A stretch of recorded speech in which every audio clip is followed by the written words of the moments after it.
listening to the Agent Survival Guide podcast, a podcast for today's insurance agents. Informing, educating, empowering, improving the way you do business in an industry that's anything but static. In today's episode, most of us love a good story. We are drawn to them. It's how we're wired. It also happens to be a helpful soft skill for insurance agents. Joining me today on the podcast, Don Connelly is a 45-year veteran of the industry. He's been sharing his knowledge on conversational and soft skills through speeches, workshops, webinars, and other media formats. And now that list of credits includes our podcast. He was a treat to chat with, and I hope you enjoy our conversation as much as I did. Welcome to the podcast. Thank you, Sarah. Now, Don, can you give us a little bit of background on yourself, your title, what it is that you do, and how you got to be in the position that you are in now in the industry? Yeah, I've been in the financial services business my entire career. I started out as a stockbroker in those days and did that for many, many years. And everything back then was transactional, which is both good news and bad news. But the cliche was, if he can sell, he can manage. If she can sell, she can manage. So it was no business building. It was transactional. So I became a branch manager, which was conventional. And then I became the national sales manager for Colonial Funds, which is today morphed into Columbia Threadneedle, and spent 20 years at Putnam as senior VP of marketing. Several years ago, went off on my own. I've been coaching advisors and insurance agents ever since in soft skills. So I've been really in the same industry forever and loving it on every minute of it. You gave us a little bit of a tidbit of what your focus is there in some of those different positions, but what exactly is your area of focus now, and how did you make that transition into that particular work? It's a great question. My area of focus, my main theme has become the obvious choice. This business is commoditized. When business gets commoditized, prices start to fall, margins get thin, and there's a race to the bottom. And pretty soon, like with insurance, we're giving it away. On my side of the street, Fidelity is zero commission ETFs. So it's just a race to the bottom. So I teach become the obvious choice in that sea of sameness. The other thing is how to talk to clients, how to build relationships. You know, people looking to buy life insurance, when they say, okay, I need life insurance, they're not looking for information, looking for someone they can trust. Do you agree with that? If I'm going to go to Merrill Lynch and Morgan Stanley, I'm going to look for someone I trust. And I was taught that very, very early in my career. So if someone's looking to buy insurance as a financial planning client, three things have to happen. They have to like the agent, trust the agent, and think the agent is smart. The solution's right. Nothing more. Doesn't matter if you're a man or a woman, young or old, black or white, new in the business, veteran, doesn't matter. If I like you and trust you, we're good. Mm-hmm. We all do business with people we like. So what I teach is EQ. EQ is emotional quotient. It's far more important than IQ when it comes to succeeding in our business. I think 95% of any listener's success, 90% call it, is based on who you are, not what you know. So, And if I can even add an addendum, if I have time to do that. Yep. I mentioned before, Sarah, this was a transactional business. I worked at E.F. Hutton, which was one of the greatest firms that ever lived, long gone. Everybody remembers the advertisements. When E.F. Hutton talks, people listen. But in those days, we were sent to New York for 6 months. And prior to ERISA, only 5 million people own stock. So a very select group. So we were selling stock to wealthy people. You sell it with a story. So we spent the morning studying for the test and the afternoon role playing and storytelling. So I, as a very young guy, was taught storytelling. And the more the business evolved, the more we lost the story. The reality is, Justin Trudeau, a few years ago in Davos, had a great comment. He said, the world has never moved this fast. It'll never move this slow again. But Sarah, the decision-making process has not evolved. It's evolved very, very slowly over the centuries. It's a very basic decision. Do I trust you? Do I fight? Do I flee? The lizard brain takes over. And that's the way people buy insurance and buy financial planning. It's a very age-old thought process. So when someone sits down, the person's thinking, I'm not going to begin to listen to you till I know you're here for the right reasons. That's emotional. So I find today a lot of, and I don't want to keep going on, but a lot of agents and financial advisors are overeducated, undertrained, heavy on the technical side, not on the soft skills. So I've carved out my niche within a niche, and I'm teaching how to create relationships, And we'll talk about it a different day if you want, how to approach strangers, which is an enormous fear in this country, believe it or not. The second largest social phobia is how to approach strangers. So I teach all that soft skill stuff. Okay. It's everything we weren't taught in training. We need it. We weren't taught it. I had a professor in college, and he had a lot of what he called sea stories, because obviously he was in the Navy, but he taught with stories. And that, with me, I connected with that so much better because it helped me retain the information. But he told us and warned us, there are so many things that you're going to get to your first job and you're just not going to know, that there are just business things that you can't necessarily learn by reading or education. You just kind of have to do. I think you touched on it a little bit there in your answer, how you have come to focus on a lot of that EQ work and the soft skills. But when it comes to the retirement conversation, like you mentioned that people are a little bit scared of kind of talking to strangers or even broaching a conversation, where do agents typically struggle with that retirement conversation?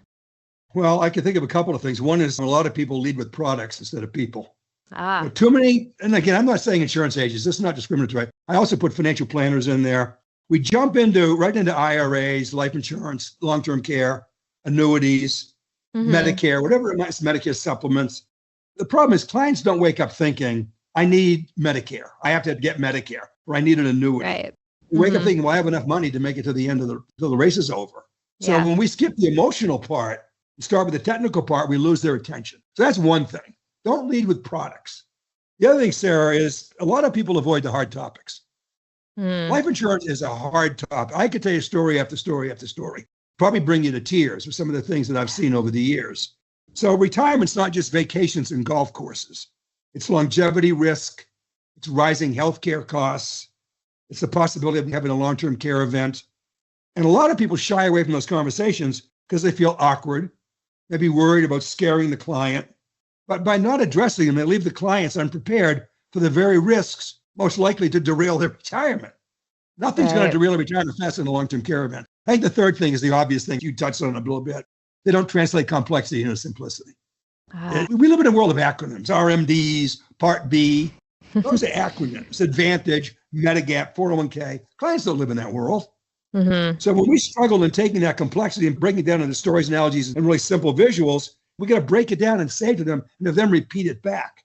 Because retirement decisions are emotional. They're permanent, but they're emotional. And clients don't understand what they're saying. People don't buy what they don't understand. So we get that little white lie. Sarah, this sounds great. Let me think about it.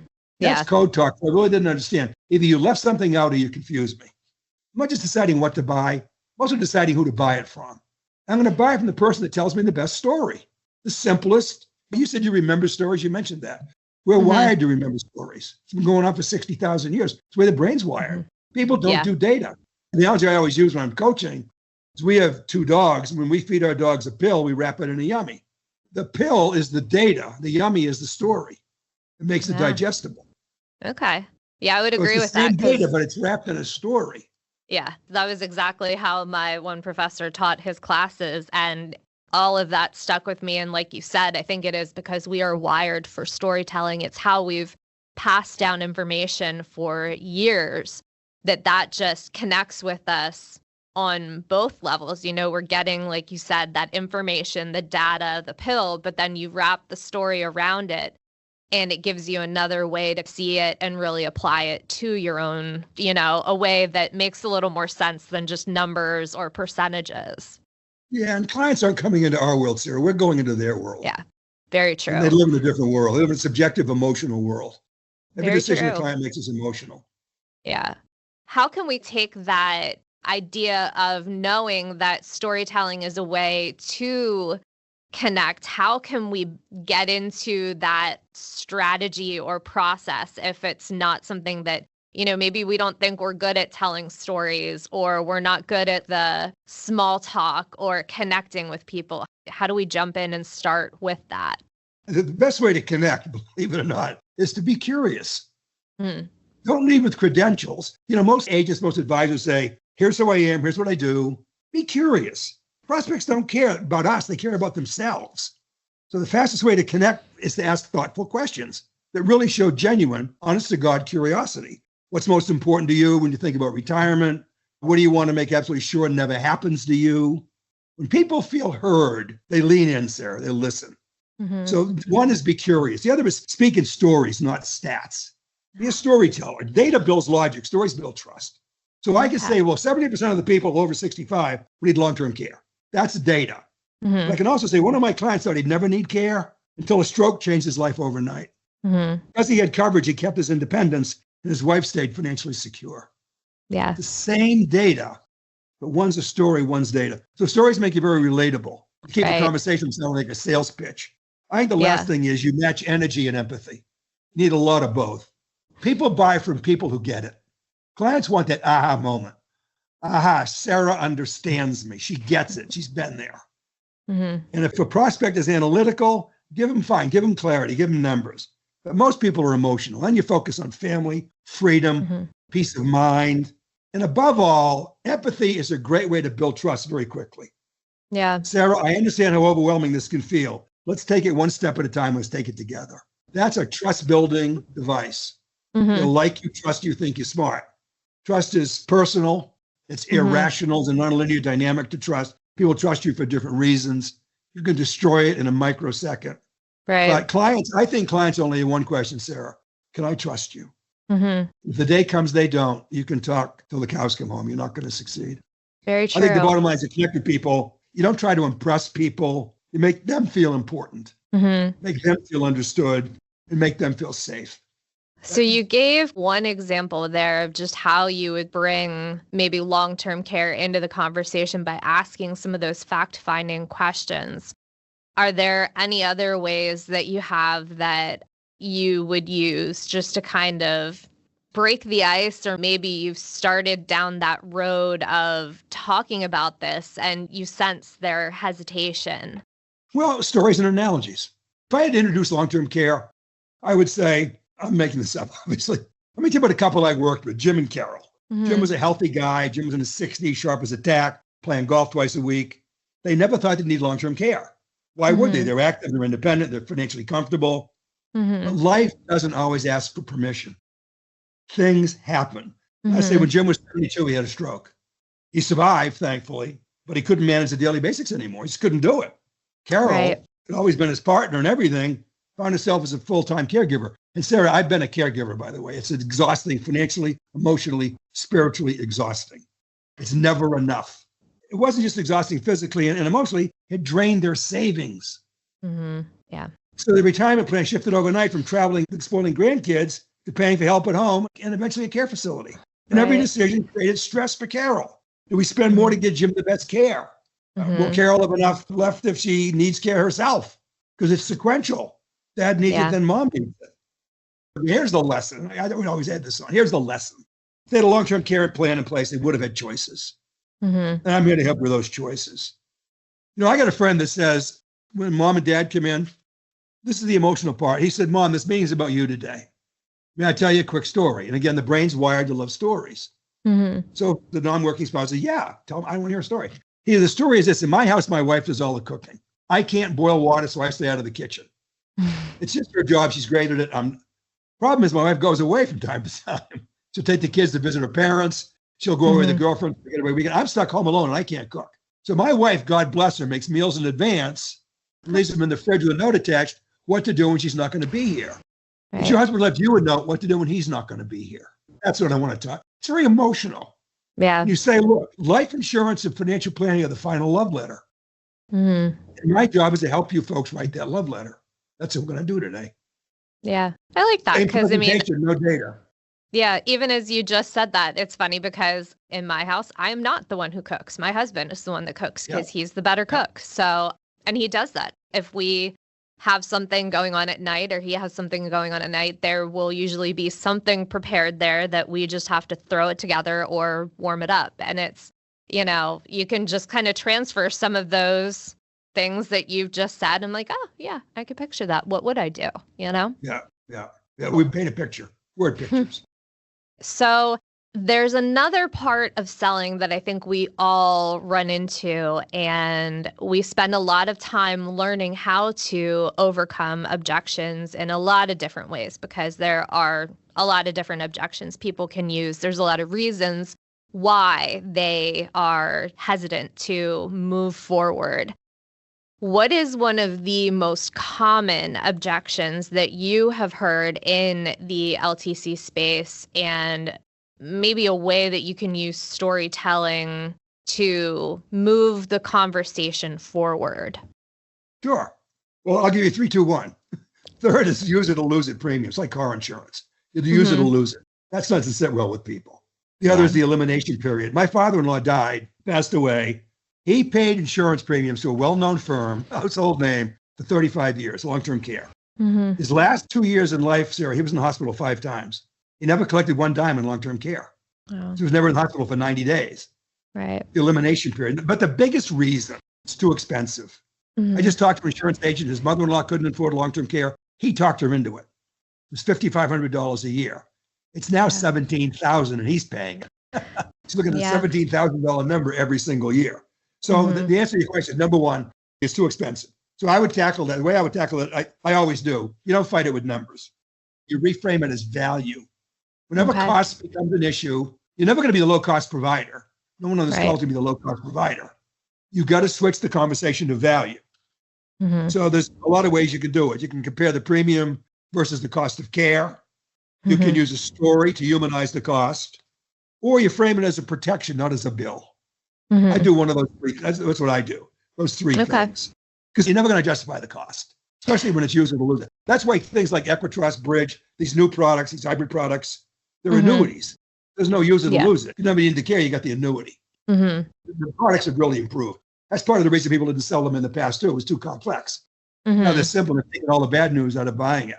It's easy to buy, easy to use, very user-friendly. So, but you get away from the cost, focus on the value. You should never make a presentation, in my opinion, until you say, Sarah, before we proceed, let me paint a picture what it's going to be like to work with me. Here's what it's going to look like once we get together and agree on everything. Now cost becomes trivial. I paint a good enough picture. As long as we're together, I'll never let go of your hand. I'll hold your hand until we get on stable ground. I talk to my daughter, I'll hold your hand until we get on stable ground. And the other thing is that there's a great saying, I'll care more about you and your money than anyone doesn't have your last name. Those powerful statements, power phrases. Yeah.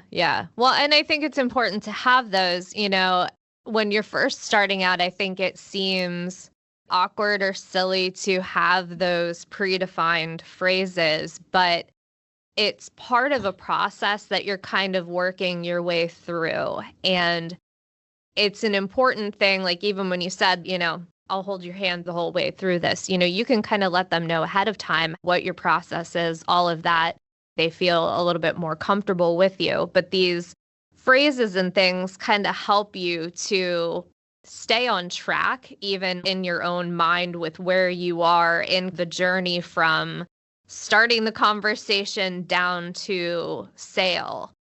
I think we get in our heads about how we will be perceived. And the thing is that the other person doesn't know that that is a quote unquote power phrase, or that it's, something that you say to a lot of people. They're just hearing it in the context that you're giving it. And if it makes sense for the context, it's going to be perceived as a natural part of the conversation. By the way, the most undersold thing in our industry, in the insurance industry, is emotional security. You want to separate yourself from the crowd. Let them sell insurance. You sell emotional security. That's all people want. They want to know someone's got their back. And again, are you here to help me, Sarah? Or are you here to sell me something? I know what's in it for you. What's in it for me? And remember, this is not our meeting. This is their meeting. Yeah. Well, and I think too, coming at it from the idea that you are here to help with their need, and then also letting them know, even certainly like on the health insurance side, there are ways to change things in the future should that need to happen. That's an important thing, I think, to let people know that, if things change, if your life situation changes, please call me, get in touch with me. You want to be also getting in touch with them, reaching out to them throughout the year so that that doesn't feel weird for them to do that. If they have something happen where, okay, say, husband has an event, things change, or, we move, anything like that, we want that trusted relationship there so that they understand that they can come to you for whatever it is, even if it means, we're changing this plan, or we thought this was how this was going to work for this life stage, but maybe now that we're headed into retirement or any other situation that you can help with that as well. That's a great, great point. Yeah, I'm going to be there. I'll call you when I have nothing to sell. That's the bottom line. There's a thing called a schema. Schema is a device used. We attach something people don't notice and they do know to make it familiar, make the unfamiliar familiar. Like the movie Speed with Keanu Reeves.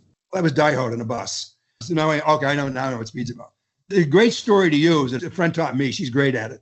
She says to her clients, I don't want you to think of me as an insurance agent, financial advisor. I'm going to think of me as an airline pilot. Now that's a schema. We all know what a pilot looks like. I don't know what an insurance agent does, but you know what a pilot looks like. She said, when you fly, there are three things you want to do. You want to take off and land safely. You want to get where you're going, and you want to get there on time. That's what I'm going to do for you financially. Okay. Now, as your pilot, I'm not paid to predict the weather. I'm paid to react to weather. Right. There'll be days when I say, feel free to walk about, the seatbelt sign is off. Others I'll say, buckle up, we're in rough weather. But when this journey's over, I'll get you where you want to be on time safely. That's my job. Yeah, yeah. So do you have any tried and true icebreakers for segueing into that LTC conversation? Because sometimes we're talking and we've sensed that maybe it's headed into that direction. Maybe they were there to talk about an annuity. Maybe they were there to talk about a different, just life insurance in general. Is there a way to segue into that or even ask a question to lead to that conversation if we're sensing that that is something that is going to be a need for them? Yeah, now I've got a couple. I'll just give you one. I call it the future self question.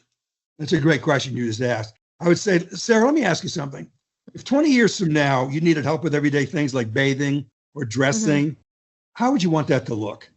Do you want family members to step in? Do you prefer professional care so your kids can just be your kids? What would you like? I call that the future self question. There's another one called the neighbor story, and the one called the what if financial check-in. So I have three of them I use depending on the situation. Again, the neighborhood story is very simple. A lot of my clients bring up long-term care after seeing it happen to someone close to them. There are 40 million caregivers in America, Sarah. They're the prime prospect. If I can even back up, I'm saying this generally speaking. People with investable assets over $3 million are going to self-fund long-term care. People under $100,000 are going to go to Medicaid. So between 100,000 and 3 million, there are 110 million people in this country who need coverage. Maybe 10% have coverage. So the neighbor story is strong in that sense. Just last month, a client told me her mother's care was $7,000 a month. And it drained her dad emotionally and financially. Has anyone in your circle gone through something like that? Right. And jogged their memory. The last one's what if? Sarah, have done a great job planning for your retirement lifestyle. But let me ask, what happens if that plan suddenly goes kaput and you need $80,000 a year in income to care for your husband? You want to self-fund that? Would you rather have a plan in place that protects? I've had friends, and I'm sure you have too, whose parents died of Alzheimer's sequentially. It's 15 years. Two people die over 7 or 8 years. It's 15 years of caregiving. Yeah. At thousands of dollars a month. Yeah. And that is exhausting. I have watched family deal with that, and it is mentally, physically, it's very tough. Who's going to care for dad? You live there. I live up in Wisconsin. I can't help. Right. You've got to do it. That breeds resentment. Right. It's a very emotional issue, long-term care. Yeah. So after kind of talking through all of these different tips and strategies, we got a couple different ideas here. For someone who's really looking to improve their success with selling, what would you suggest that they do immediately? What can they do right after listening to this podcast episode? It's easy. Step one, shift from selling to serving. Okay. The Bible says have a servant's heart. Great salespeople don't see themselves as persuaders. The ones I know, they see themselves as problem solvers. But sometimes they don't even know they have the problem. We have to create the problem for them sometimes. But the moment you stop trying to get something from people, start giving them something, which is clarity, confidence, solutions, everything changes. So clients feel the difference. They stop resisting you and start trusting you the minute they realize you're giving them something. So number one, shift from selling to serving. Second thing is, and that's very foundational, by the way, because mindset drives skill set. It's really important. Just shift from selling to serving. If you approach a sale as pushing a product, you'll always sound like you're pushing a product. That's the bottom line. Right. If you approach it as helping someone make the best decision for their future, your words and actions soften people. It opens them up. Again, we're back to the fundamental question. Can I trust you? Yeah. Start serving. Yeah. Your distinction there between selling and serving is kind of like selling is that transactional mindset. Serving is more the mindset of, well, I'm here to help. I'm here to assist. I'm here to guide. Yeah. I could say to you, Sarah, can I talk about long-term care? Do you mind? Or I can say to you, Sarah, what's the biggest concern that keeps you up at night about your future? Same question. Yeah. Softer, more emotional. The first is selling. The second is serving. Right. And once you listen, the sale takes care of itself. Don't tell me what you want to buy. So the first step is change your mind, the listener's mind, from salesperson to trusted advisor. Every skill, storytelling, objection handling, closing, become 10 times more effective once you start with that foundation. Once they know you're there to serve, it all falls into place. Okay. Any final thoughts that you would like to leave us with here? In addition, would you say that's your one golden nugget takeaway from the conversation? Yeah, I would say stop trying to sell policies and start trying to solve problems. Okay. People don't buy insurance. They buy peace of mind. They buy independence. They buy dignity. The agents who master that shift from selling products to problem solving are the ones who build trust. They get referrals. They stay in the business for the long haul. Yeah. Serve, I guess, would be my final. The other thing I would say is I've never met a successful pessimist. Touche. If any of our listeners want to find you online, where can they find you to read a little bit more about what you've done or perhaps listen to other interviews that you've done? You mentioned some of the teaching tidbits that you have. Yeah, I give you two. One is longevityplanners.com/Don Connelly.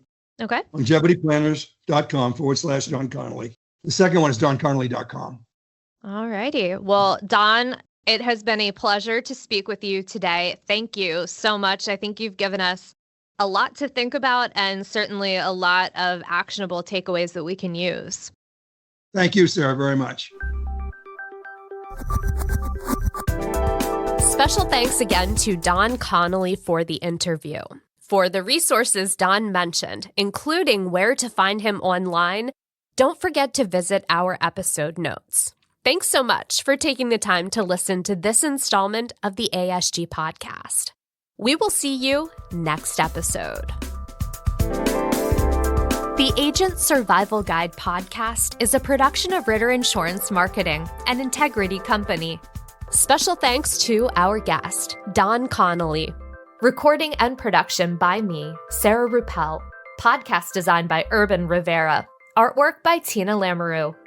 Like, follow, rate, and review our show wherever you get your podcasts.